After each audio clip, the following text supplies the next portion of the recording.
안녕하세요. 한 주 만에 다시 강의를 시작하는데 혹시 여러분이 보기에 제 모습이 이상하게 보이면은 이 졸업 가운입니다. 졸업식 때 입는 가운인데 제가 지난주에 수술을 받아가지고 의료 보조 장비를 끼고 있어서 안 보이게 하려고 이 가운을 입은 거니까 이해해 주시기 바라고요. 사실은 영국의 옥스퍼드나 캠브리지 대학에 가면 이 가운을 입고 선생들이 강의를 합니다. 우리나라에서는 이 졸업 가운은 졸업하는 날만 입는 걸로 알려져 있거든요. 근데 영국은 선생들이 이 가운을 들고 다니다가 강의실에 들어올 때 입고 와서 강의하는 동안에 가운을 입고 강의하고 강의 끝나면 또 가운을 벗어서 강의실을 나가는, 그래서 강의하는 동안에는 가운을 입고 강의를 하는 게 일반적입니다. 물론 서양의 모든 대학이 그런 건 아니고요. 미국에서는 이런 모습 찾아볼 수 없을 거고, 영국에서도 지금은 옥스퍼드하고 캠브리지 정도만 남아있는 전통입니다. 그러니까 이제 여러분들이 병원에 가면 의사들이 하얀 가운을 입듯이 대학에서 이런 까만 가운을 입고 강의를 하는 경우가 있습니다. 지난 시간에 유엔에 대해서 알아보았고, 오늘은 ICJ에 대해서 알아볼 차례인데, ICJ 중에서도 ICJ를 들어가기 전에 국제분쟁해결제도 전반에 대해서 말씀을 드리고, 그 다음에 이제 ICJ를 살펴보는 것으로 이렇게 하겠습니다. 사실은 수술을 하게 된 거는 어깨 통증이 꽤 오랫동안 있었는데, 최근에 좀 심해져서 병원을 갔더니 수술을 하자 그래서, 원래는 4월 13일 개강이라 그러면 개강에 영향을 안 미치게 좀 빨리 하자 라고 날짜를 잡은 게 지난 31일이었고 31일 날 수술을 했는데, 이게 이제 팔걸이하고 이렇게 하고 다니는 걸 5월 초까지 하고 다녀야 된다 그래서 좀 어려운 상황입니다. 근데 재밌는 게 또 이게 이제 수술하고 나니까 진통제를 주는데, 세브란스는 노골적이더라고요. 진통제에다가 마약이라고 써놨어요. 그래서 사용하고 남으면 병원에 돌려달라 이런 얘기를 해서 지금 어떻게 보면 제가 마약을 먹고 강의를 하는 겁니다. 근데 수강생이 워낙 많아서 또 한 줄을 건너뛰기도 뭐하고 해서 좀 무리한 모습으로 여러분들 앞에 섰습니다. 우선 이 국제분쟁해결제도 강의하기 전에 여러분들도 마찬가지입니다만은 저도 요새는 이제 집에서 대부분의 시간을 보냅니다. 특히 31일 날 수술하고 오늘 이 녹화하기까지는 집에서 꼼짝도 안 하고 문 밖도 못 나갔거든요. 그러다 보니까 이제 뭐 지나간 TV를 본다든지 아니면 영화를 본다든지 하는 경우가 많은데, 여러분들한테 하나 추천해 드리고 싶은 영화가 특히 오늘 국제분쟁 해결과 관련된 주제로 우먼 인 골드라는 영화가 있습니다. 우먼 인 골드. 클림트의 그림, 유명한 그림입니다. 클림트의 그림을 소재로 한 영화인데, 그림의 주인이 나치, 2차 대전 때 나치에게 뺏겼던 것을 지금은 이제 오스트리아 정부가 박물관에 보관하고 있는 것을 그 원 그림의 소유자의 후손이 그 그림을 찾는 과정, 요거를 그린 영화인데, 이 영화를 보시면 국제분쟁 해결, 국가 대 국가, 개인이 외국을 상대로 하는 소송, 이런 얘기도 나오고 중재 얘기도 나오고 국제소송 얘기도 나오고 여러 가지 얘기들이 복합적으로 나와서 여러분들이 이 국제분쟁 해결과 관련해서 꼭 이 영화를 한번 볼 것을 권해 드립니다. 국제법과 관련된 영화들이 꽤 많이 있어요. 나중에 이제 외교 면제를 할 때는, 외교관의 특권과 면제를 할 때는 그 이란 테헤란 호스티지 케이스를 그린 영화가 있거든요. 그거는 나중에 또 소개를 해드리겠고, 사실은 3주차에 미국 법률 용어하고 미국 영화에 관한 소개를 좀 해드리려고 했는데 그냥 그거를 마지막 주로 미뤘습니다. 그래서 법률 영어하고 법률 영화에 대해서는 나중에 다시 한번 소개해 드릴 기회가 있을 겁니다. 그러면 여러분들 그 Y색에 올려놓은 자료 중에서 국제사회의 다양한 분쟁 해결 기관들, 그 자료에 있는 내용을 먼저 설명을 드리도록 하겠습니다. 지난주에 보니까 또 우리 4월 13일 날 개강하기로 했던 게 5월 13일로 늦추어져서 지금은 여러분들 얼굴을 한번 볼 수 있을까, 학기가 끝나기 전에 좀 걱정스럽습니다.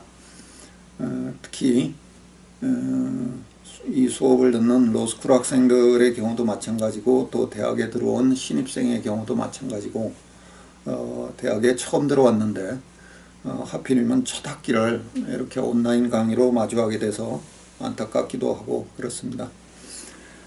그래도 로스쿨의 경우는 제가 지난 1월 달에 한번 파리 협정 특강으로 한 30분간 얘기한 적이 있었는데, 그때 만났던 학생들이 일부 있을 것이고, 또 3학기 학생들은 작년에 본 사람들도 아마 일부 있을 것으로 생각이 됩니다.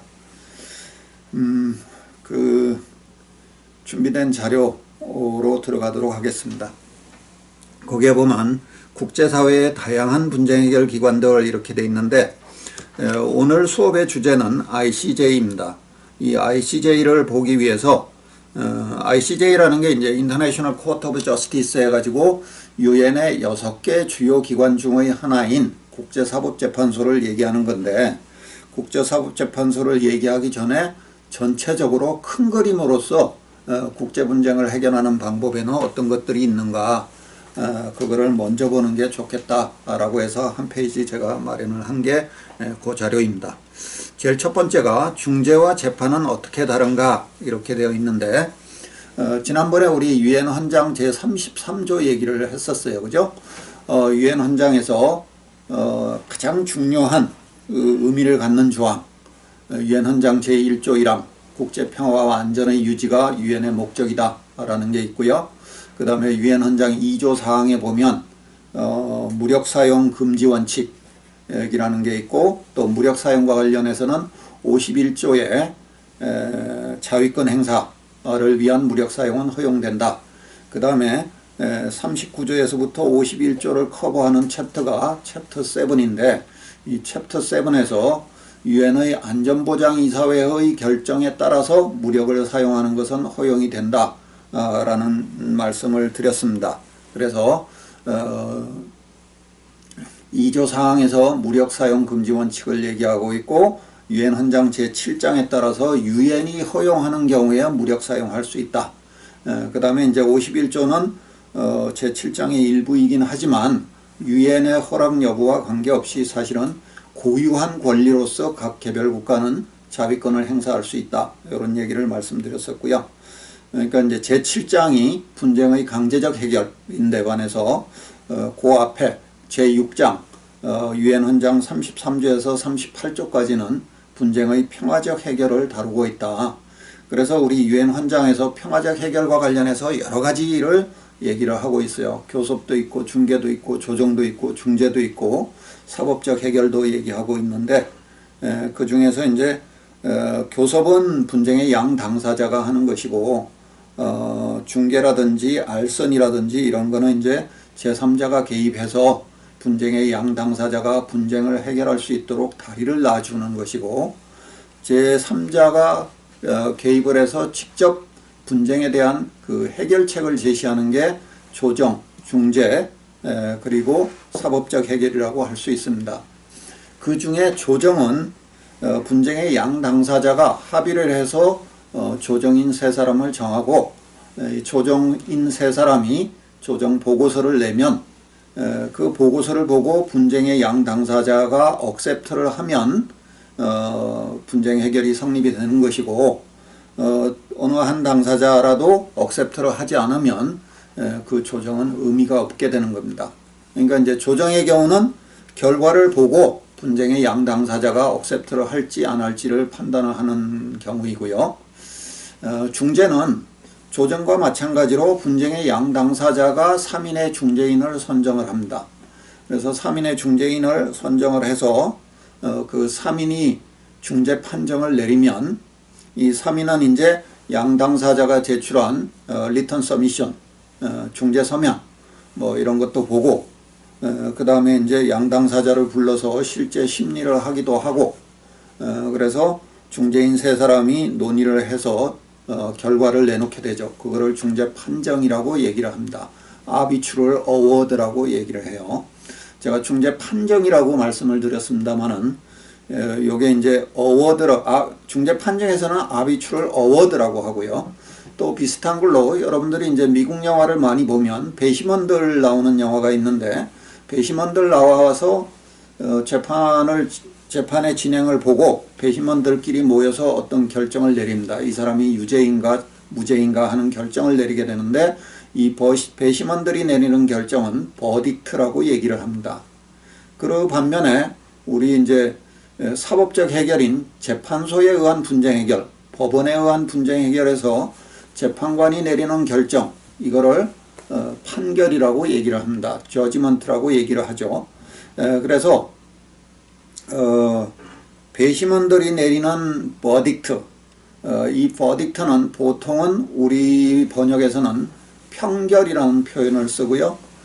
중재인들이 내리는 결정, 요거는 아비추럴 어워드라고 해서 중재 판정이라는 표현을 쓰고요. 그 다음에 이제 재판관들이 최종적으로 내리는 결론, 요거를 저지먼트, 판결이라는 표현을 씁니다. 그래서 평결, 판결은 조금씩은 다른 거죠. 그 다음에 이제 제가 결정이라는 표현을 쓰긴 했습니다만은, 중재든 법원에 의한 해결이든 간에 최종적인 법관들의 결론이 아니라 중간중간에 요청에 따라서 어떤 결정을 내려주는 경우가 있죠. 그럴 때는 결정이라고 하고 decision이라는 표현을 사용하고 있습니다. 그래서 어쨌든 중재의 경우는 분쟁의 양 당사자가 그 분쟁과 관계에 있는 전문가 3인을 선정을 해서 그 3인이 내린 결론, 중재 판정을 통해서 분쟁을 해결하고자 하는 것, 요게 중재이고요. 조정과 중재의 차이점은, 조정은 제가 아까 말씀드릴 때 조정 보고서가 나오면 그 결과를 수용할 것인가 말 것인가 하는 것을 분쟁의 양 당사자가 결정할 수가 있습니다. 그런데 중재의 경우는 중재인의 결정, 즉 중재 판정을 억셉트할 것인가 말 것인가에 관해서 중재 절차에 들어가기 전에 분쟁의 양 당사자가 중재 합의서라는 것을 만듭니다. 꽁꾸러미라고도 얘기를 하는데요. 이 중재 합의서를 만들면 이 중재의 결론, 중재 판정은 끝나고 나서 양 당사자가 선택할 수 있는 여지가 있는 것이 아니라 무조건 중재 판정이 나오면 양 당사자는 그 결정에 따른다, 중재 판정에 따르기로 약속을 하고 시작을 하는 겁니다. 그래서 중재 판정은 파이널하다 라는 표현을 보통 씁니다. 즉 다시 말해서 중재에 의해서 분쟁을 해서 중재 판정이 나오면 그게 파이널, 종국적, 최종적이기 때문에 그 중재 판정의 결과를 가지고 다시 법원으로 가지 못합니다. 그러니까 이제 중재로 가게 되면 법원으로는 가지 못하는 거죠. 그래서 조정을 하고 법원으로 갈 수는 있어요. 분쟁의 양 당사자 중에 어느 한 나라가 혹은 한 당사자가 그것을 억셉트하지 않으면 재판으로 갈 수 있습니다. 그런데 중재의 경우는 중재 판정이 났음에도 불구하고 다시 나는 한 번 더 싸워보고 싶어 라고 해서 재판으로 가는 것은 불가능하다. 즉 재판의 대체 수단인 겁니다. 이거는. 그거를 하나 알아두시고요. 그런데 또 중재 판정이 났는데 법원으로 가는 경우가 있긴 해요. 그거는 뭐냐면 중재 판정의 취소를 다투는 소송은 할 수 있습니다. 이거는 국내 중재도 마찬가지고 국제 중재도 마찬가지고요. 그래서 중재 과정에서 어떤 절차적 하자가 있다든지 하는 경우, 절차적 하자라는 게 이제 대체로 관할권의 범위를 벗어났다든지 아니면 그 중재인의 부정부패가 있었다든지 절차적 하자 이런 것들이 있게 되면 이거는 절차적으로 하자가 있으니 재판소에서 이 중재 판정을 무효로 해 주십시오 라고 하는 중재 판정 우리나라에서는 취소라고 보통 표현을 합니다. 중재 판정의 취소를 청구하는 소송인데 영어 표현어는 annulment of arbitral award니까 annulment는 사실은 무효화입니다. 그래서 절차적 하자로 중재 판정을 무효화시키는 소송은 가능하지만 중재 판정의 결과에 불복해서 재판소에 가서 이거 다시 재판해 주세요 라고 하는 것은 불가능하다라는 것을 이해해 주시기 바랍니다. 그 다음에 이제 사법적 해결이라는 것은 재판소로 가는 것이죠. 이건 뭐 국내 재판이든 국제 재판이든 마찬가지입니다.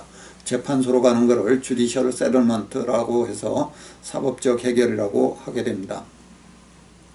그런데 이게 이제 중재나 사법적 해결에 있어서도 양쪽 다 국내 중재도 있고 국내 재판도 있고 또 국제 중재도 있고 국제 재판도 있는 겁니다. 근데 우리 이제 국제법 시간에서는 국내 중재나 국내 재판보다는 국제 중재나 국제 재판을 다루게 되는데 사실은 기본적으로 이제 중재나 재판의 기본적인 개념을 알아야 국제 중재나 국제 재판도 볼 수 있게 되는 겁니다.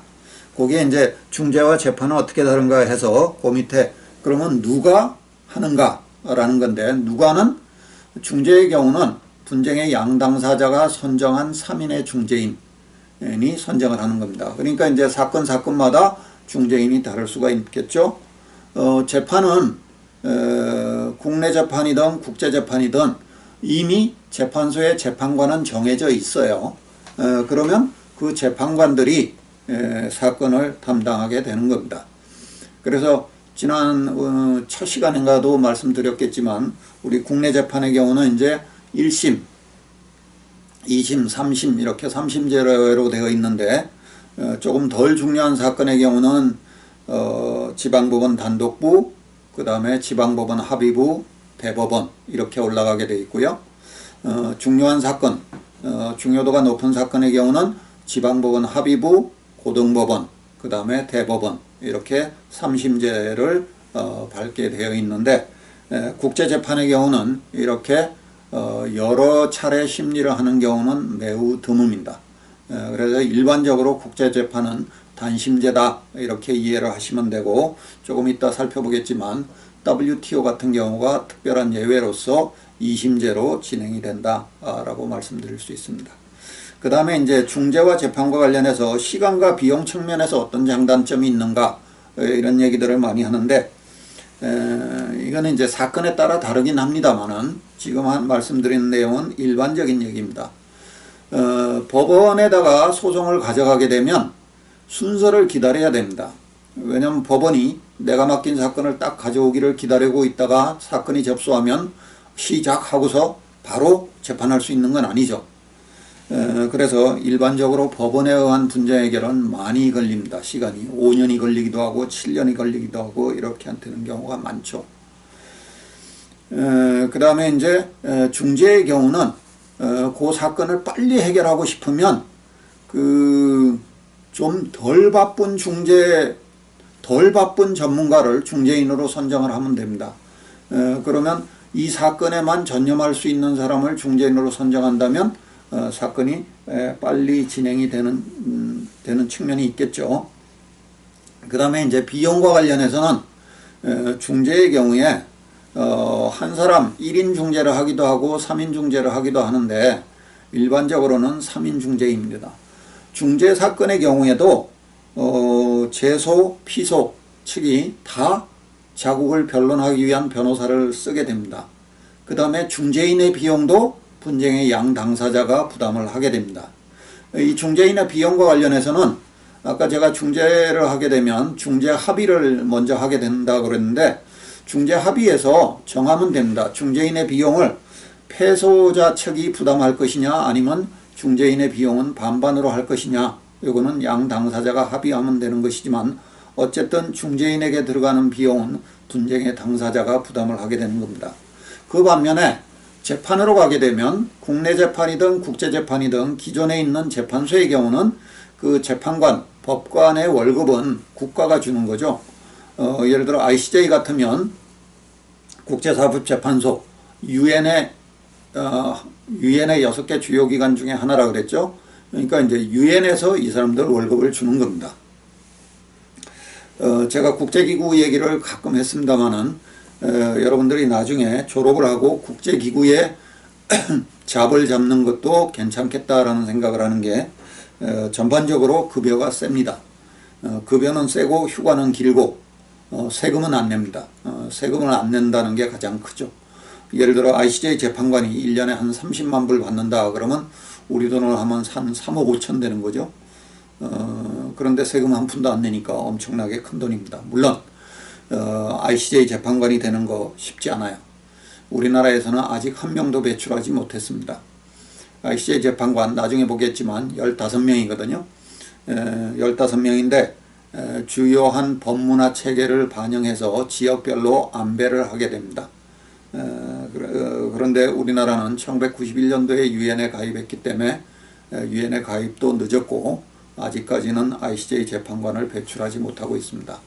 그 반면에 나중에 우리 살펴볼 국제해양법재판소라든지 국제형사재판소 여기에는 우리나라 재판관을 배출한 바가 있습니다. ICJ 재판관이 15명인데 반해서 국제해양법재판소는 21명의 재판관을 두고 있거든요. 이것도 어떻게 보면 개도국들의 그 입김이 작용한 거예요. 왜냐하면 재판관이 15명이다 보니까 주요 문명국가들을 대표하는 재판관들이 주로 배치가 되고 이러다 보니까 개도국에서 한 자리 차지할 수 있는 기회가 별로 없어요. 그러다 보니까 이제 유엔 해양법재판소는 숫자를 21명으로 늘려놨습니다. 그 얘기는 조금 이따가 더 보기로 하고요. 그래서 시간과 비용 측면에서 보면 시간이라는 측면에서는 일반적으로 중재로 가는 것이 분쟁을 빨리 해결할 수 있다라고 볼 수 있고 비용 측면에서는 중재가 오히려 더 비싸게 들 수도 있다. 왜냐하면 재판소로 가게 되면 변호사 비용만 부담하면 되는데 중재로 가게 되면 중재인의 비용도 부담을 해야 되는 겁니다. 여러분들의 생각에 이 중재인의 비용이 뭐 그렇게 부담이 되겠냐라고 생각을 할 수도 있지만 여러분들이 로스쿨을 나와서 혹은 지금 이제 학부에 갓 들어온 학생들은 4년간 실력을 갈고 닦아서 나중에 이제 로스쿨을 가서 영어가 되고 또 이제 국제적인 경험을 좀 쌓고 이렇게 해서 큰 중재 사건을 하나 하게 되면 이 중재인의 시간당 급여가 얼마 정도냐면 최하 3,000불 정도 합니다. 많이 받는 사람은 더 이상 받겠죠. 시간당 3,000불이면 시간당 350만 원입니다. 그러니까 하루에 한 10시간 일하면 하루에 3,500만 원을 버는 거니까 보통이 아닌 거죠. 엄청난 벌이가 될 수 있는 겁니다. 근데 사실은 그 정도 받을 수 있는 중재인이 되려면 각 분야에서 적어도 탑 내지는 탑 10 안에는 들어야 그게 가능하다. 그런데 이제 또 한국에서 공부한 사람이 이러한 국제 중재를 할 수 있을 정도로 영어를 탁월하게 하는 것이 쉽지가 않습니다. 그래서 엄청난 노력을 필요로 한다. 우선 그 정도로 말씀을 드리죠. 그 밑에 중재와 재판은 어떻게 다른가 해서 그 밑에 제가 여러 가지 이제 몇 가지 써놨는데 요거는 다 영화들입니다. 영화 제목입니다. 에린 브로코비치 요거 환경소송을 다룬 영화인데 줄리아 로버츠가 그 변호사 사무실에서 일을 돕는 역할로 나오는데 여기도 보면 소송과 중재가 어떻게 다른가 라는 것을 조금 이해할 수 있는 부분들이 나옵니다. 이 영화도 꼭 한번 보시기를 권해드리고요. 그 다음에 우먼 인 골드 조금 전에 얘기를 했죠. 그 다음에 시빌 액션. 시빌 액션이라는 거는 말 그대로 번역하면 이건 민사소송인데 여러분들 그 토요일 밤의 열기라는 영화가 옛날에 있었는데 거기에 존 트라볼타가 주인공이거든요. 맞나요? 맞을 겁니다 아마. 이 존 트라볼타가 환경소송을 하는 변호사 역할로 나오는데 우리나라의 변호사가 사건을 수임하게 되면 일단 착수금을 받고 나중에 이제 소송이 끝나면 나머지 비용을 받고 이기면 승소보수금을 또 받아요. 그러니까 이제 사건을 이기든 지든 간에 착수금하고 그 소송 대리비는 받는 거죠. 이기면 조금 더 받는 겁니다. 그런데 미국의 경우는 노윈 노피 시스템이 발달해 가지고 변호사가 소송이 진행되는 전체 기간 동안 자기의 비용으로 소송을 진행을 합니다. 그 다음에 이제 나중에 특히 손해배상 소송의 경우에 배상을 받으면 3분의 1 정도를 변호사가 가져가고 3분의 2는 소송 의뢰인이 가져가는 그런 소송 구조로 되어 있는 경우가 많습니다. 그런데 이 시빌 액션이라는 영화에 존 트라볼타는 환경소송을 진행을 하는데 중간에 돈이 모자라서 파산을 해요. 중간에 돈이 모자라서 자기가 자신의 파산 신청을 법원에다가 해서 파산 선고를 받는 장면이 마지막 장면입니다. 그러니까 사실은 이제 아까 중재인이 되면 시간당 3,000불, 7,000불 뭐 이렇게 받는다 그랬는데 그런가 하면 또 변호사 중에서도 소송 진행할 비용이 없어서 스스로 파산 신청을 해서 파산 선고를 받는 이런 변호사들도 있다라는 겁니다. 그래서 요 시빌 액션 환경 관련 소송에서는 아주 중요한 영화입니다. 그 다음에 이제 클래스 액션이라는 거는 집단 소송을 얘기하는 건데 이것도 한번 영화로 보시기 바랍니다. 시빌 액션 이게 이제 민사 소송이라는 측면에서 보면 뭐 크리미널 액션 하면 형사 소송이 되는 거고요. 클래스 액션이라는 거는 의뢰인을 여러 명을 모아서 전체적으로 대표해서 소송을 진행하는 우리는 이제 집단 소송이라고 표현을 하는데 우리나라에서는 집단 소송이 허용되는 경우가 매우 예외적입니다. 많이 허용을 안 해요. 그 반면에 미국은 집단 소송이 많이 발전되어 있습니다. 이게 집단 소송을 쉽게 허용해 줘 버리면 기업을 하는 사람들한테는 힘들어집니다. 그래서 우리나라는 경제 발전이 최근에 진행이 되어 오고 하면서 여러 가지 제도나 시스템이 기업을 하는 사람한테 유리한 측면도 많이 있습니다. 그러다 보니까 이제 집단 소송 제도를 도입을 하려고 하면 기업들이 반대를 하고 하다 보니까 많이 도입을 하지 못했습니다. 그 다음에 2번에 보면 국가 대 국가 간의 분쟁을 했을 때 국가 대 국가 간의 분쟁도 사법적 해결도 가능하고 중재도 가능하다라는 말씀을 드렸죠. 국제사법재판소 동의에 기초한 관할권이다. 그리고 단심제이다. 여러 번 말씀드렸습니다. 분쟁의 양당사자가 동의를 해야만 관할권이 생긴다라는 얘기를 말씀을 드렸어요. 그래서 독도 문제와 관련해서 일본이 ICJ에다가 제소를 한다고 하더라도 우리가 억셉트 안 하면 ICJ는 관할권이 없다. 그러니까 독도 문제에 대해서 ICJ가 재판을 못하고 있는 겁니다. 우리나라 입장에서는 이미 우리가 점유를 하고 있는데 굳이 소송을 가서 뭐하냐. 만약에 소송을 가서 지게 되면 엄청난 파장이 오겠죠. 그러니까 이거를 ICJ 관할권을 받아들일 것인가 말 것인가 하는 거는 최종적으로는 대통령이 결정을 해야 될 텐데 이 대통령의 입장에서 자기 임기 5년인데 대통령의 입장에서 이 관할권을 받아들였다가 이기면 본전인데 만약에 지게 되면 그 양반은 이제 뭐 온갖 난리가 나겠죠. 그러니까 누가 대통령이 되든 간에 절대로 ICJ의 관할권 받아들이지 않을 겁니다. ICJ에 대해서는 오늘 강의 후반부에서 살펴보도록 하겠습니다. 그 다음에 이제 국제해양법재판소라는 거는 여러분 조약집 여기 8번에 보면 해양법에 관한 국제연합협약이라는 게 있어요. 해양법에 관한 국제연합협약. 그러니까 이제 해양이라고 하면 영해, 배타적 경제수역, 접속수역, 공해 이런 거를 다 포괄하는 겁니다. 그러니까 이제 지구의 3분의 2는 바다이고 3분의 1 정도가 땅덩어리인데 그 3분의 1 정도의 땅덩어리에 약 200개 국가가 있는 거죠.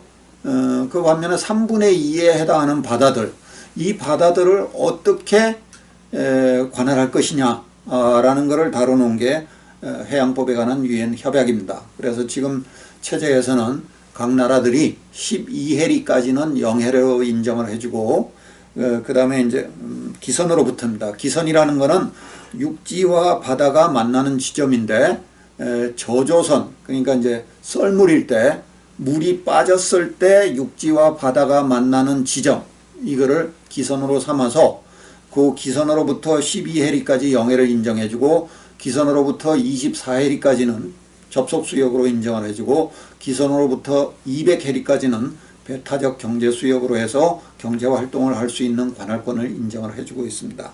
그러니까 이제 200해리 바깥쪽은 공해라고 해서 인류 공동의 바다가 되는 거죠. 그러니까 이제 수면으로 덮여 있는 지역은 영해, 접속수역, 배타적 경제수역 이런 게 있지만 또 바다 밑으로는 대륙붕이라고 해서 대륙붕, 바다 밑의 땅입니다. 그러니까 이 바다 밑의 땅에 관해서는 각 나라별로 200해리까지 대륙붕을 인정을 하고 있고 또 특수한 경우에는 350해리까지 인정이 되는 경우도 있습니다. 근데 이제 200해리라는 게 짧은 거리가 아니거든요. 200해리, 1해리는 여러분들이 생각하는 1km가 아닙니다. 1해리는 1852m예요. 그러니까 200해리면 370km입니다. 그러면 이제 한중 간의, 한국과 중국 간의 대륙붕 어디를 경계선으로 할 것이냐. 740해리 이상이 되면 각자 740km 이상이 되면 각자 370km, 각자 200해리씩 하면 되는데 한중도 마찬가지고 한일도 마찬가지고 그 거리가 400해리가 안 됩니다. 그러다 보니까 어떻게 이거를 나눌 것이냐. 양당사자의 합의에 기초한, 그러니까 형평에 기초한 양당사자의 합의에 따라서 경계 획정을 하게 됩니다. 대륙붕도 마찬가지고 배타적 경제수역도 마찬가지거든요. 그런데 한중과 한일 간에 그게 해결이 될 리가 없죠. 특히 한일 간에는 독도가 누구의 땅이냐에 따라서 그 경계가 달라질 수 있기 때문에 한국은 한국 땅이라 그러고 일본은 일본 땅이라 그러니까 그게 경계 획정을 할 수가 없는 거죠. 그래서 한중 한일 간에는 합의가 안 되어 있는 상태다, 이렇게 말씀드릴 수 있겠고, 그래서 이런 유엔 해양법 협약이 있는데 유엔 해양법 협약상의 분쟁이 발생하게 되면 이 유엔 해양법 협약에 국제해양법재판소라는 것을 설치를 해놨습니다. 아까 말씀드린 대로 이 해양법재판소는 21명의 재판관을 두고 있고요. 그래서 이 국제해양법재판소 International Tribunal for the Law of Sea 이라고 해서 이틀로스 혹은 아이틀로스라고도 줄여서 얘기를 하는데 처음에는 이게 Law of Sea Tribunal 이렇게 했거든요. Law of Sea Tribunal 하니까 여러분들 한번 약자를 만들어 보세요. Law of Sea Tribunal 그러니까 LOST가 되잖아요. 그거를 줄여서 발음하면 로스트가 됩니다. 혹시 여러분들 아마 미국 드라마 중에 로스트라는 드라마 보신 분이 있을지 몰라요. LOST 이게 약자가 별로 기분 좋은 약자가 아니에요. 실종이잖아요. 실종. 그래서 살짝 바꿔서 International Tribunal for the Law of Sea 이렇게 했던 겁니다. 그래서 이 국제해양법 재판소를 유엔 해양법 협약에 따라서 설치를 했고, 해양법 협약상의 분쟁은 이 유엔 해양법상의 분쟁 해결 제도에 따라서 이 국제해양법 재판소로 가져가는 것도 되고 또 당사자 간의 중재도 되고 특별 중재도 되고 또 ICJ로 가져가는 것도 허용을 합니다. 그래서 해양법상의 분쟁 해결을 하기 위해서 해양법 재판소를 두고 있다라는 거 말씀드렸고요. 이 국제해양법재판소는 1994년, 95년에 만들어졌습니다. 유엔 해양법 협약이 처음에 이제 제3차 유엔 해양법 협약 협상을 시작하자라는 게 1967년이었고요. 72년에 협상을 시작해서 10년간 협상을 해서 82년에 만들어졌는데 60개국이 비준 동의를 60개국이 비준을 하고 나서 3개월 후에 발효하는 걸로 이렇게 되어 있었거든요. 그래서 94년에 발효를 했고 95년에 해양법재판소가 만들어졌습니다. 그러니까 이게 1967년에 논의를 시작해서 조약이 발효되는 데까지 27년, 1994년이니까 27년이 걸렸어요. 그러니까 이제 국내 사회에서 말하는 기간에 짧고 길다는 거하고 국제사회에서 말하는 기간에 짧고 길다는 확연히 다릅니다. 예를 들어 거리도 마찬가지죠. 우리나라에서 서울에서 부산까지 그러면 멀다라고 생각하는데 미국에서 뉴욕에서 워싱턴 DC는 아주 가까운 거리입니다. 실제 거리는 뉴욕에서 워싱턴 DC나 서울, 부산이나 아마 미국의 뉴욕에서 워싱턴 DC가 조금 더 멀 겁니다. 조금 더가 아니라 많이 멀 겁니다. 그런데도 미국 사람들은 뉴욕에서 워싱턴 DC는 가깝다고 생각하거든요. 그러니까 이제 그 거리나 시간도 상대적인 개념이라는 거죠. 그래서 국제해양법재판소도 마찬가지로 기본적으로는 동의에 기초한 관할권이고 단심제로 운영이 되고 있습니다. 근데 이제 국제해양법재판소의 경우에 또 강제관할권이 인정되는 경우가 있어서 우리나라에서도 이 문제와 관련해서 독도 문제가 유엔 해양법 협약에 따라서 유엔 해양법재판소의 강제관할권에 속하는 것이 아닌가라고 해서 매우 우려를 했었고, 우리는 그래서 바로 영토 문제에 관해서는 우리는 국제해양법재판소의 관할권을 거부한다라는 데클레이션을 했던 바가 있습니다. 그 다음에 이제 WTO의 분쟁해결 제도인데요. WTO의 분쟁해결 제도는 1심과 2심 절차로 되어 있습니다. 그래서 WTO의 분쟁해결 제도는 어떻게 보면 4가지 단계로 나누어 볼 수 있는데요.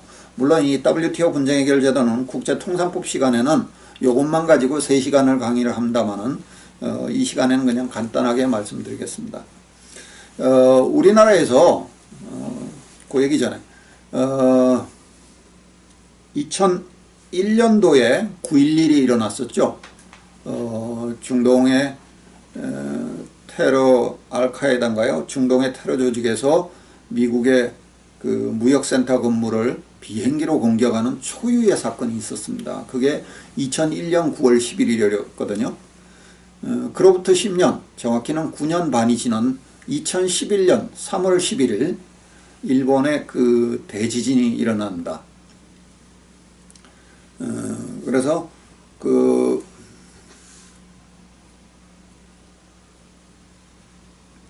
일본에 이제 대지진이 일어나고 거기에 원자로 그 핵발전소가 파괴되고 하면서 우라늄 물질이라든지 세슘이 검출이 되고 하면서 일본의 바다 앞에서 잡은 물고기, 야 이걸 인간이 먹을 수 있겠냐 라고 해서 여러 나라들에서 그 후쿠시마 앞바다에서 잡힌 물고기에 대해서 수입 금지를 하게 됩니다. 그래서 우리나라도 일본이 아마 47개 현으로인가 구성이 되어 있는데 그 중에 후쿠시마 근처 8개 현 앞바다에서 잡힌 물고기들은 수입 금지를 하게 됩니다.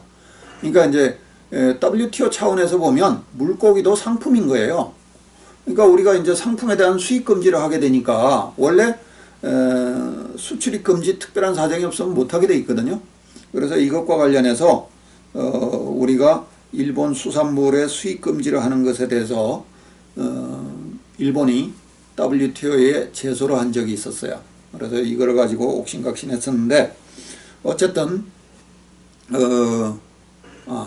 WTO에 이제 판정이 나오잖아요. 최종적으로 조금 이따 절차 말씀드릴 텐데 패널을 거쳐서 애필릿 바디를 거쳐서 판정이 나오면 서로 이겼다 그러는 경우가 많아요.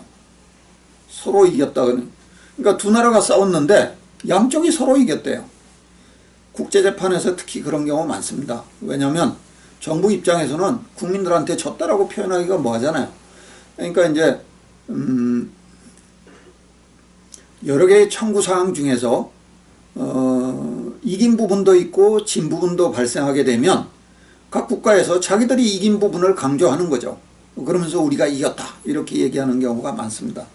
어쨌든 WTO에 분쟁이 제소가 되면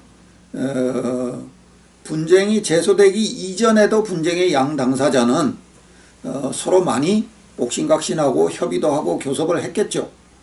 그렇지만 WTO에 일단 제소가 되면 60일간의 협의 기간을 줍니다. 컨설테이션이라고 하는데 일단 우리가 제소 받았으니까 지금부터 60일간은 분쟁의 양 당사국 간에 한번 협의를 해봐라 라고 기간을 줍니다.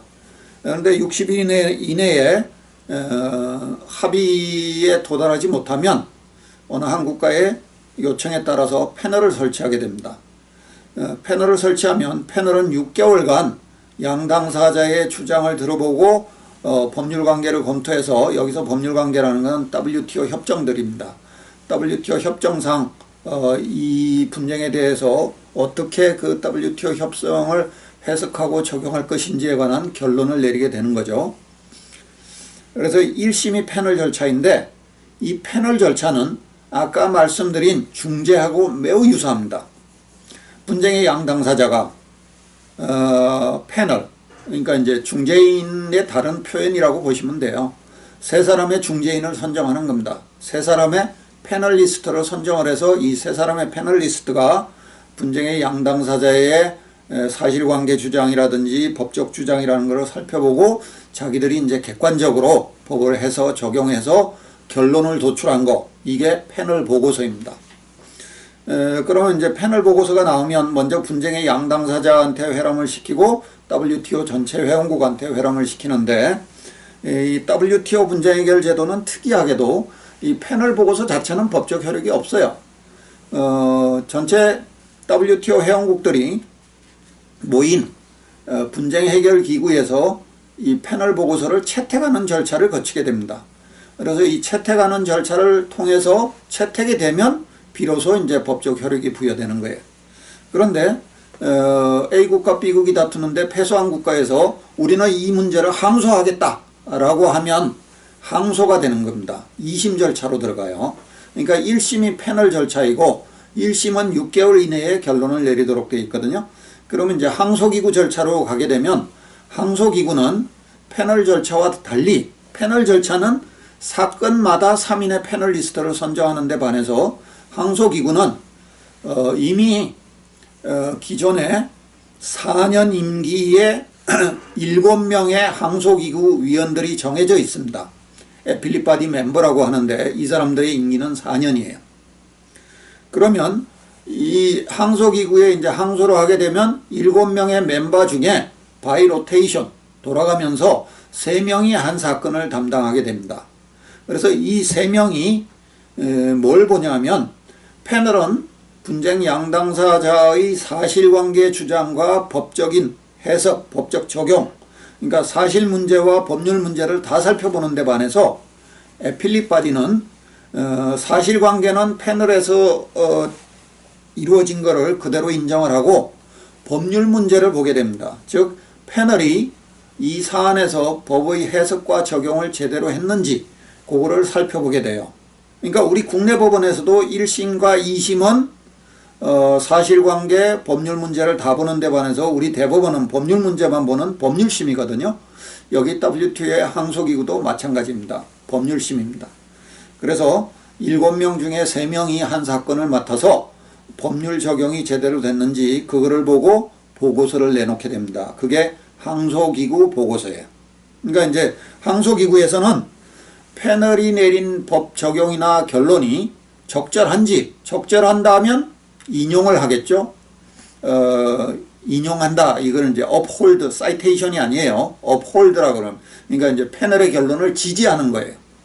그게 있고, 또 패널이 법 적용을 잘못했다. 그러면 리버스라고 해서 패널의 판정을 파기합니다. 또 그거와 이제 인용과 파기의 중간으로 패널의 법 해석은 조금 문제가 있는데 결론은 그렇다 하더라도 동일하다. 그러면 애필릿 바디가 그 법 해석을 일부 변경을 해서 똑같은 결론을 내립니다. 그거를 modify 한다 그래요. 패널의 결론, 패널 판정을 약간 수정하는 겁니다. 그러니까 이제 인용이나 수정은 결론이 달라지지 않습니다. 근데 이제 애필릿 바디가 패널의 판정을 패널의 보고서를 파기를 하게 되면 국내 재판소 같은 경우는 두 가지 경우의 수가 생기는 거죠. 이거를 대법원이 파기를 해서 그 전 단계 고등법원이나 지방법원 합의부로 되돌려 보낼 것이냐, 아니면 파기를 하고 내가 직접 재판 판결문을 써서 여기서 그냥 재판 판결문을 써서 끝낼 것이냐, 이런 결정이 나게 되는 거죠. 그런데 WTO의 애필릿 바디는 파기 후에 환송 절차라는 건 없습니다. 관행적으로 그렇게 해요. 그래서 파기를 하게 되면 자기들이 법 해석과 적용을 다시 해서 쓰게 됩니다. 그러니까 이제 패널 애필릿 바디는 파기 자판을 하는 거예요. 셀프 저지먼트. 우리나라 대법원의 경우는 사건을 파기하게 되면 대부분의 경우 그 전 단계로 되돌려 보내 가지고 니들이 이거 해석 적용 잘못했으니까 이렇게 바꾸라. 그러면 그 하급심에서 그 내용을 바꾸는 걸로 해서 이제 최종적으로 끝나는 게 일반적인데, WTO 애플릿 바디는 파기를 하면서 자기가 직접 법 해석을 해서 적용을 해서 결론은 이렇다라는 걸 내려줍니다. 그러면 이제 다시 분쟁해결 기구에서 이 항소기구 보고서를 채택하는 절차를 거치게 됩니다. 그래서 분쟁해결 기구에서 이 항소기구 보고서를 채택을 하게 되면 최종적으로 법적 효력이 생기는 거고, 그 다음으로 이제 이행 단계에 들어가는 거예요. 그래서 이행 단계에 들어가면 패소한 국가가 WTO 항소기구에서 얘기한 대로 만약에 어떤 조치가 문제가 되었다면 그 조치를 철회를 해야 되고, 또 어떤 법 조항이 문제가 됐다면 그 법 조항을 개정을 해야 되겠죠. 근데 법 조항을 개정을 하는 것은 행정부에서 할 수 있는 게 아니잖아요. 의회에서 하는 겁니다. 어느 나라나. 그러다 보니까 이제 법 조항을 개정하는 경우에는 시간이 많이 걸리는 경우가 많겠죠. 그래서 다시 요약하면 이 WTO 분쟁 해결 절차는 60일간의 협의 기간, 그 다음에 6개월간의 패널 기간, 2개월 내지 3개월 동안의 항소기구 기간, 이렇게 정해지고, 마지막 단계가 이행기간이라고 얘기를 하는데, 패소한 국가가 지적받은 사항을 수정해 나가는 과정, 이거를 이행이라고 하게 됩니다. 그래서 WTO 분쟁 해결 절차는 보통은 4단계다 이렇게 말씀드릴 수 있고, 그 다음에 이제 이 WTO 분쟁 해결 제도에서 모든 분쟁을 관장하는 건 당연히 아니겠죠. WTO에서 커버하는 WTO 조약상에 규정된 사항에 대해서 분쟁 해결을 하게 되는 겁니다. 그러니까 WTO의 관할 사항은 무역 분쟁에 한정이 되는 거고요. 그 다음에 이제 옆에 보면 제가 강제관할권 2심제라고 써놨는데, 강제관할권이라는 거는 예를 들어 아까 ICJ 경우는 독도 문제가 발생하게 되면 일본이 제소하면 한국이 동의 안 하면 그걸로 끝이라고 말씀드렸어요. 근데 WTO는 동의하는 절차 이런 거 없습니다. WTO에 가입하면서 분쟁 해결 제도, WTO에 가입한다는 것은 WTO의 모든 조약을 따르겠다는 서약을 하는 거거든요. 말하자면 보통 이제 새로운 국가가 WTO에 가입할 때는 가입 의정서라는 조약을 체결합니다. 거기에 보면 기존의 WTO 질서에 다 따르겠다라는 내용이 포함되어 있는 거죠. 그러니까 이제 A국이 B국이 제소를 하면 B국의 동의 여부 관계없이 WTO는 관할권이 있는 겁니다. 그래서 이거를 강제 관할권 이렇게 얘기를 하는 거죠. 그 다음에 이제 이심제다 하는 거는 실제 분쟁을 다루는 게, 협의는 당사자 간의 이제 협상 과정이니까 그거는 빼고 1심 패널 제도, 2심 항소기구 제도 해서 두 번에 걸쳐서 법적 검토를 받을 수 있는 기회가 있다라고 해서 WTO의 경우는 이심제다라는 거죠. 그 다음에 그 밑에 참고 표시해가지고 한 국가의 법원이 다른 국가를 재판하는 것은 불가능하다. 요거는 뭐냐면, 여러분들 유엔 헌장 다룰 때 유엔 헌장 2조 1항에서 주권 평등의 원칙이라는 거 제가 말씀드렸을 겁니다. 모든 국가의 주권은 평등하다는 거죠. 그러니까 한 국가의 법원에서 다른 국가를 상대로 소송을 할 수가 없는 겁니다. 국가 대 국가는 평등한데 A국의 재판소도 결국 A국의 일부거든요. A국이 B국을 상대로 재판을 A국이 B국을 그 재판소에서 재판할 수는 없는 겁니다. 아까 말씀드렸던 우머닝 골드에도 이 문제가 나와요. 그래서 그런데 과거와는 달리 요즘은 B국이 A국의 어떤 사기업을 상대로 상업적 행위를 한다든지 하는 경우가 많아요. 근데 상업적 행위에까지도 이런 면제를 시켜주는 거는 좀 문제가 있다라고 해서 그러니까 A국의 재판소에서 B국을 재판할 수 없다. 이거는 이제 국가가 평등하다. 그래서 주권 면제라는 표현을 쓰거든요. 스테이트 임뮤니티. 국가는 다른 국가의 재판소에서 재판당하지 않는다라는 거예요. 한 국가가 다른 국가를 자기 재판소에서 재판할 수 없다라는 거예요. 이거는 이제 스테이트 임뮤니티, 주권 면제라고 하는데, 오늘날은 이제 그 국가도 상업적 행위를 하는 경우가 많다 보니까 이러한 상업적 행위에 대해서는 주권 면제를 부여하지 않는 게 맞다라는 법이론이 이제 발달을 하기 시작합니다. 그래서 미국 같은 경우는 1976년에 스테이트 임뮤니티 액트, 주권 면제법이라는 게 만들어지고요. 그 다음에 이거를 이제 영국의 주권 면제법, 그 다음에 미국의 주권 면제법, 이렇게 하면서 주권 면제 이론이 발달을 해오다 보니까 국제사회에서도 이 주권 면제에 관한 조약을 만들어야 되겠다라고 해서 주권 면제에 관한 조약을 만듭니다. 그게 여러분들 우리 조약집 196페이지에 보면요, United Nations Convention on Jurisdictional Immunities of State and Their Property 해가지고 국가와 그 국가의 재산에 관한 관할권 면제에 관한 유엔 협약이라는 게 있습니다. 거기에 이제 196페이지에 보면 이 조약, 7번 조약인데, 이 조약은 한글본이 없어요. 그죠? 조약집에 보면 영한대역 조약집인데 한글본이 없어요. 이건 왜 그러냐면 우리가 이 한글 번역을, 공식 번역을 언제 만드냐면 우리나라가 거기에 가입을 할 때 만듭니다. 그런데 이 주권 면제 협약은 2004년에 만들어진 조약인데 우리나라도 아직 가입을 안 했고 전체적으로 아직 발효를 안 했어요. 그러다 보니까 공식 번역본이 없어서 아직 그냥 영어본을 집어넣어 놓은 겁니다. 그래서 한 국가의 법원이 다른 국가를 재판하는 것은 불가하다 그랬는데, 제가 처음에 시작하면서 말씀드린 우먼 인 골드라는 영화에 보면 미국의 재판소에서 이 클림트의 그림을 반환하는 거에 대해서 재판을 해요. 거기에 보면 몇 가지 미국의 주권 면제법에 따라서 이러이러한 세 가지 조건을 충족시키면 미국 법원에서 다른 국가를 상대로 재판할 수 있다라는 미국의 국내법 규정이 있다는 거예요. 거기에 따라서 재판을 하는 과정이 나옵니다. 그래서 그거는 한번 영화를 보시면서 이런 부분이 있다라는 것을 한번 살펴보시기 바랍니다. 그래서 주권 면제라든지 국가행위, 이런 상업적 행위, 이 부분은 대강은 제가 말씀을 드렸고 나중에 다시 한번 볼 기회가 있을 겁니다. 그래서 국가 대 국가 간의 분쟁은 이 정도로 말씀을 드리고요.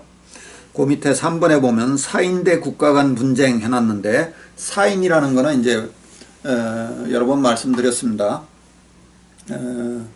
자연인 플러스 법인을 얘기할 때 private person, 사인이라고 한자로 표시를 하는데, 사적 할 때, private 할 때 사자하고 사람 인자를 쓰는 겁니다.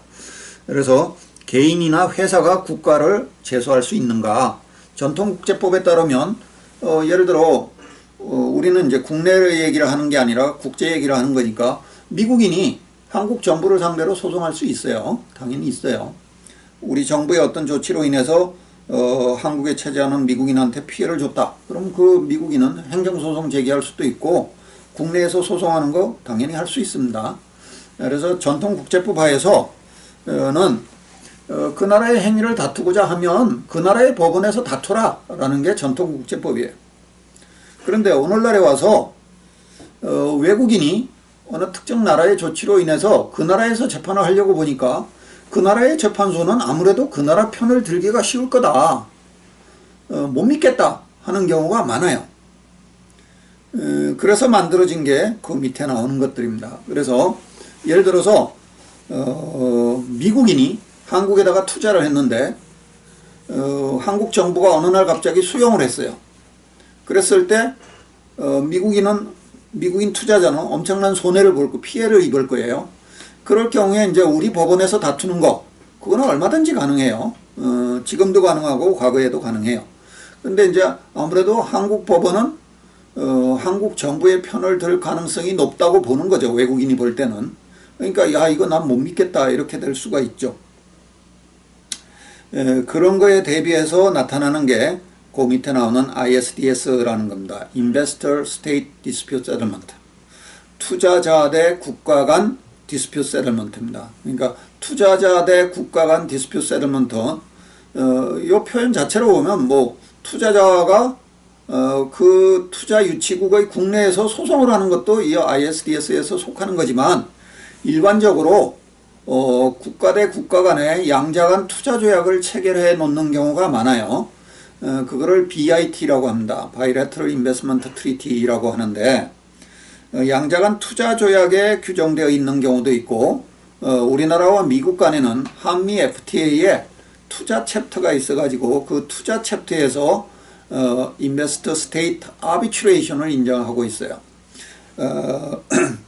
Investor State Arbitration이라는 것은 투자자가 투자 유치국의 행위로 인해서 자신의 그 활동에 불이익을 입었다, 피해를 입었다 이러는 경우에 일반적으로는 아비트레이션으로 가도록 규정을 하고 있는데 그러면 미국인 투자자가 한국 정부를 제소하는 거예요. 한국 정부의 조치로 피해를 입었으니까 그러면 전통국제법에서는 한국 법원에서 한다 그랬죠. 그런데 오늘날 많은 BIT나 FTA의 투자 챕터에 뭘 담고 있냐면 이런 경우에 어느 특정 국가의 법원에서 할 것이 아니라 아예 공평하게 중재인을 내세워서 투자 분쟁에 관한 중재를 하자라고 합의를 해놓는 경우가 많아요. 일반적으로 좁게는 그거를 투자 중재라고 얘기를 합니다. Investor State Arbitration이죠. 그래서 미국인 투자자가 한국 정부의 조치로 나는 피해를 입었다라고 하게 되면 우리 법원으로 가는 것이 아니라 투자 중재로 가자라고 한국 정부에다가 요구를 해요. 그러면 한국 정부가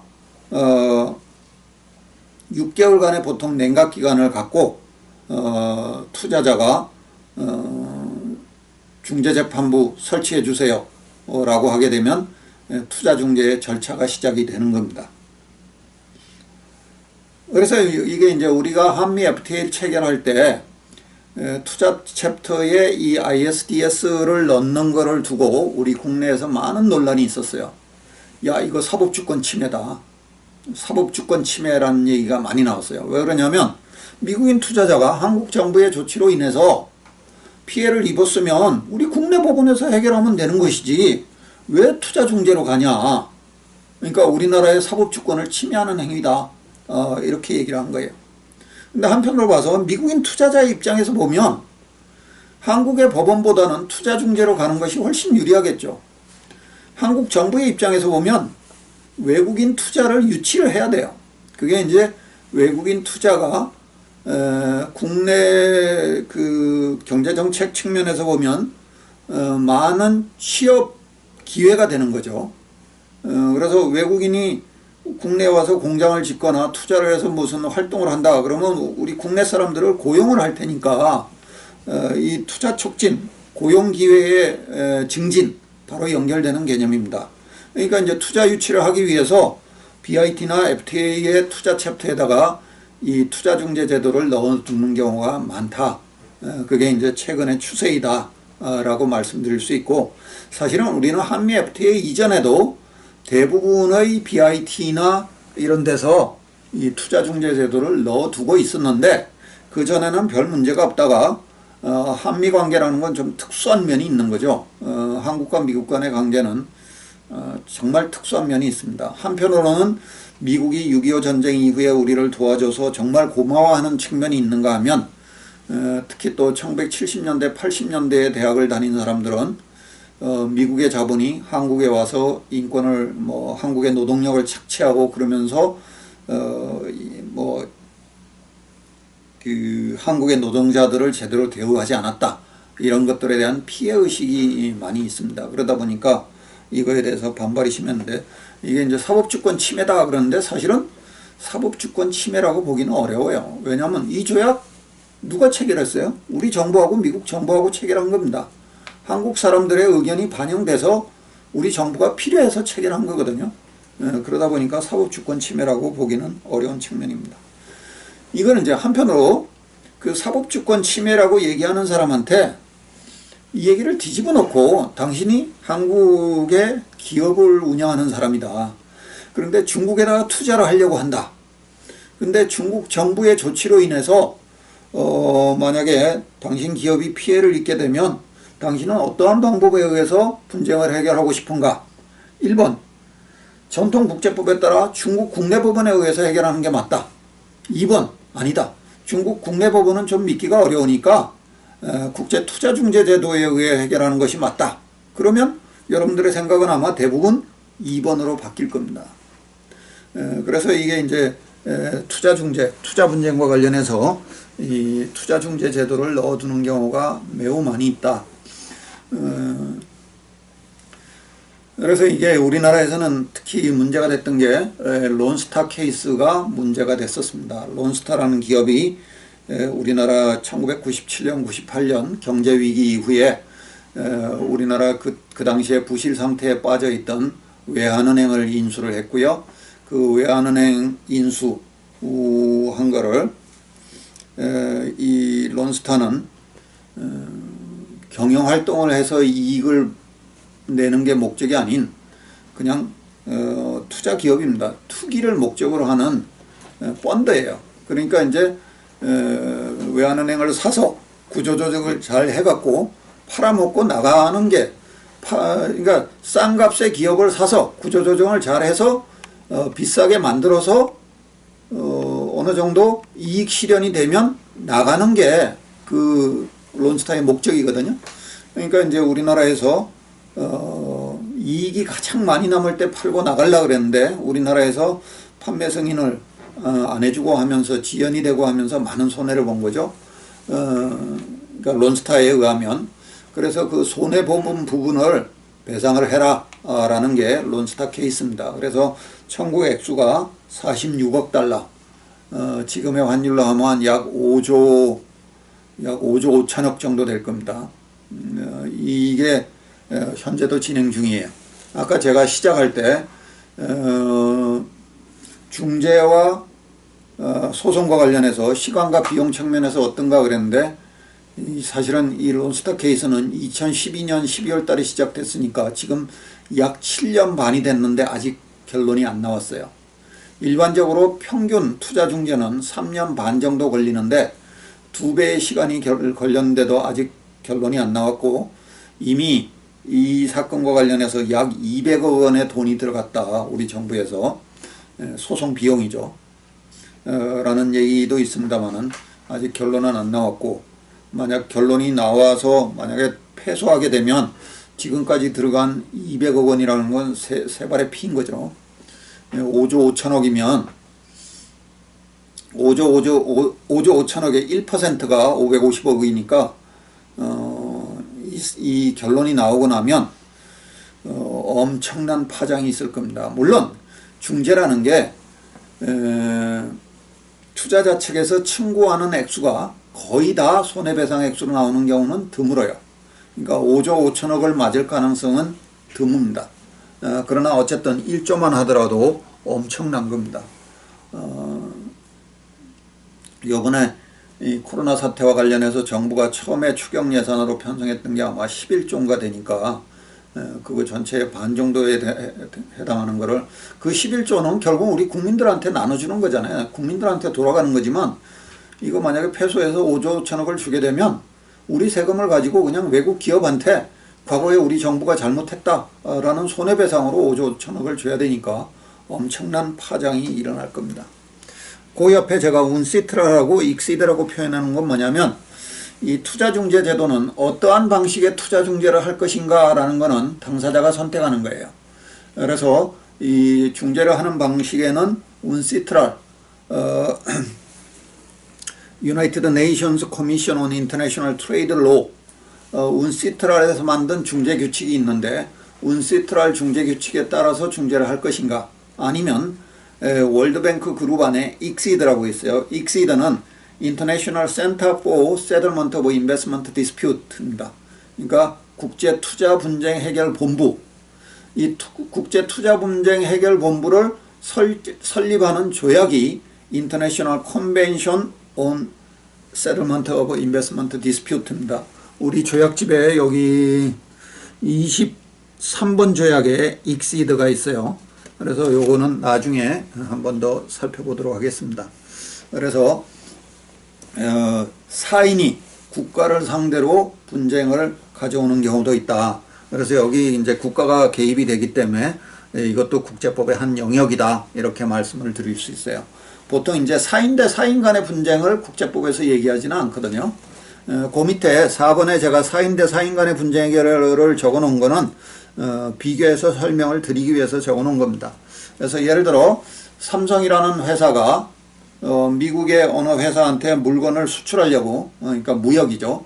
수출하다가 분쟁이 발생했다. 그런 경우에도 삼성 입장에서는 분쟁이 발생하면 한국 법원에서 해결하고 싶을 거고, 미국의 수입업자는 미국 법원에서 해결하고 싶을 거예요. 그러니까 이제 분쟁의 양 당사자의 이해관계가 다릅니다. 그러니까 중간에 적절하게 타협을 해서 만들어 놓은 게 International Commercial Arbitration. 아까 International Investment Arbitration도 있습니다만은, 그거는 이제 International Investment Arbitration은 투자자가 국가를 상대로 하는 거고, 이러한 무역 분쟁에서는 International Commercial Arbitration, 회사 대 회사 간, 사인 대 사인 간의 무역 분쟁을 중재에 의해서 해결하는 방식, 그거를 International Commercial Arbitration이라고 얘기를 합니다. 그래서 이 International Commercial Arbitration을 많이 진행하는 기관이 ICC이다 라고 말씀드릴 수 있어요. 근데 그 바로 밑에 5번에도 보면 ICC가 나와요. 국제사회가 중대한 범죄를 저지른 개인을 처벌하기 위한 재판소가 International Criminal Court, ICC라 그랬는데 그 위에 ICC는 밑에 ICC하고는 다른 거예요. 그래서 요 국제 상사 중재를 하는 거는 주로 파리에 있는 ICC에서 많이 하는데, 여기서의 ICC는 International Chamber of Commerce입니다. 그래서 International Chamber of Commerce에서 국제 상사 중재를 많이 진행을 한다, 이렇게 말씀드릴 수가 있겠습니다. 그 다음에 5번으로 넘어가세요. International Criminal Court라든지 유고 전범 재판소, 니른베르크 재판소, 동경 재판소, 이런 것들은 국제사회가 국제사회에 해악을 끼치는 중대한 범죄를 저지른 개인을 처벌하기 위한 재판소입니다. 거기에 이제 먼저 나오는 게 인터내셔널 크리미널 코트인데, 이 인터내셔널 크리미널 코트도 보충적 관할권이에요. 뭐냐면 중대한 범죄를 저지른 개인을 그 국가에서 처벌하면 ICC가 나서지 않아요. 근데 그 해당 국가에서 처벌하지 않는 경우에 국제사회가 나서서 기소로 해서 처벌하자라는 게 인터내셔널 크리미널 코트다, 이렇게 알아주시면 되고요. 그 다음에 이제 외교관의 특권과 면제해가지고 접수국은 처벌이 불가능하다 그랬는데, 이것도 말씀드렸을 거예요. 한국의 외교관이 미국에 가서 교통사고를 내서 사람을 죽였다. 미국에서 체포해서 재판받고 처벌받는 거 아닙니다. 외교관은 그 외교관의 기능과 활동을 위해서 각 국가에서 면제 특권을 줘요. 그러니까 한국의 외교관이 미국에서 살인행위를 했다 하더라도 미국의 관할권은 진행되지 않습니다. 그렇게 되면 미국은 페르소나 난 그라타라고 선언해서, 즉 이 사람은 비적절한 인물이다 라고 선언을 하면 한국 정부가 한국으로 송환을 해오게 되겠죠. 외교관도 한국 사람이니까 이 경우에 살인죄에 관해서 한국 법원에서 그 외교관을 재판을 해서 처벌을 하게 됩니다. 이거를 이제 외교관의 특권과 면제, 그래서 이것도 나중에 다시 배울 기회가 있을 겁니다. 그 다음에 이제 특정 지역이나 분야 재판소라는 게 있는데, 국가 대 국가 간의 재판, 뭐 이런 것도 있지만, 특정 지역이나 국제기구나 뭐 특정 분야 이런 데서 그 지역, 그 분야의 분쟁을 해결하기 위한 재판소를 두는 경우가 있어요. 거기에 보면 CJEU 해놨는데, CJ, Court of Justice of the European Union입니다. 그래서 Court of Justice of the European Union이니까 이거는 EU의 최고 재판소예요. 그래서 EU법의 해석과 적용에 관한 문제가 생기면 Court of Justice of the European Union에서 그 결론을 내리게 됩니다. 그런데 나중에 우리 EU법을 볼 기회가 있겠습니다만은, EU법은 EU 회원국 27개 나라의 국내법보다 상위에 있습니다. 상위의 개념입니다. 그러니까 이제 그 옆에 브렉시트란 말인데, 이 브렉시트라는 거는 브리튼이 EU를 빠져나오는 거, 엑시트를 합쳐가지고 브렉시트라 그러는 거거든요. 그러니까 이제 영국이 왜 EU에서 탈출했냐, 탈퇴했냐, 이것과 관련해서 여러 가지 얘기가 있습니다만은 요 부분도 작용을 했다 그래요. 왜냐하면 영국의 시스템을 EU 재판소가 결정해 주는 겁니다. EU에서 결정을 하고 EU 재판소가 결정을 해주는 게 못마땅한 거예요. 그러다 보니까 그 당시에 카메론 총리가 제너럴 일렉션, 국회의원을 선출하는 선거를 하면서 브렉시트에 관한 국민투표를 하겠다. 그러니까 보수당한테 표를 주면 국민투표를 하겠다라고 선언을 했고 국민투표를 했는데 탈퇴하자라는 의견이 더 많았어요. 그러다 보니까 지루한 협상을 거쳐서 지난 1월 31일 영국이 EU로부터 탈퇴를 했습니다. 그러니까 28개 나라에서 지금 EU는 27개 나라로 줄었고요. 2020년 1월 31일부로 영국은 EU를 탈퇴를 했고 올 연말까지 탈퇴 이후에 영국과 EU 간의 관계를 어떻게 가져갈 것인가 라는 것을 놓고 협상을 진행 중입니다. 그 밑에 ECTHR이라는 거는 European Convention on Human Rights라는 그 조약이 있는데 유럽 인권 협약입니다. 이 유럽 인권 협약에 따라서 European Court of Human Rights라는 게 설치가 되어 있고요. 요거는 유럽 연합의 재판소는 아닙니다. 유럽 연합보다 훨씬 많은 국가가 가입이 되어 있어요. 러시아도 가입이 되어 있고. 그래서 유럽 인권 협약의 당사국들이 인권 협약상의 분쟁을 해결하기 위해서 만들어 놓은 재판소가 유럽 인권 재판소다. European Court of Human Rights다. 이렇게 이해하시면 돼요. 그래서 이 European Convention on Human Rights의 당사국인 유럽 국가의 어느 국민이 인권 침해를 당했다라고 했을 때 국내 절차, 각 나라마다 인권 보호를 위한 절차가 있겠죠. 그 국내 절차를 완수했음에도 불구하고 여전히 자신의 인권이 침해되었다라고 생각하면 그 개인이 유럽 인권재판소에다가 자기 국가를 제소할 수 있어요. 참 좋은 제도죠. 인권보호 측면에서는. 그래서 이게 엄청난 역할을 합니다. 그래서 유럽에는 유럽인권재판소가 있고요. 미주 지역에는 또 미주인권재판소가 있고, 여기서 미주라는 건 이제 남북미를 통틀어서 얘기하는 거고요. 쿠바만 가입이 안 돼 있습니다. 그거는 이제 미국과 쿠바의 관계가 안 좋기 때문에 미국의 반대로 가입을 하지 못한 거고요. 그 다음에 이제 아프리카에는 또 아프리카 인권재판소가 있어요. 그 반면에 아시아에는 아시아 인권재판소, 아시아 인권협약 이런 거 없습니다. 왜 그러면 유럽이나 미주나 심지어라고 표현하면 안 되는 거죠, 사실은. 그러나 어쨌든 아프리카에까지도 아프리카 인권재판소가 있고 한데 여기는 우리는 아시아는 왜 없느냐. 이것과 관련해서는 여러 가지 얘기가 있을 수 있습니다만은 아시아의 그 역사적 배경, 특히 한국과 중국, 일본 간의 그 역사적 배경, 이런 것들이 많이 작용을 했다라는 얘기들을 합니다. 그러면 오늘 첫 시간 약 한 1시간 10분 정도 되는 것 같은데 첫 시간은 여기서 마치도록 하겠고, 두 번째 시간에는 여러분들 그 다른 와이색에 올려놓은 다른 자료 중에 ICJ Jurisdiction Summary라는 게 있어요. 그거하고 그 다음에 ICJ 규정 자체를 봐가면서 제가 ICJ에 대해서 조금 더 설명을 추가하는 것으로 해서 두 번째 시간을 진행하도록 하겠습니다. 잠깐 쉬었다가 두 번째 녹화 진행할게요.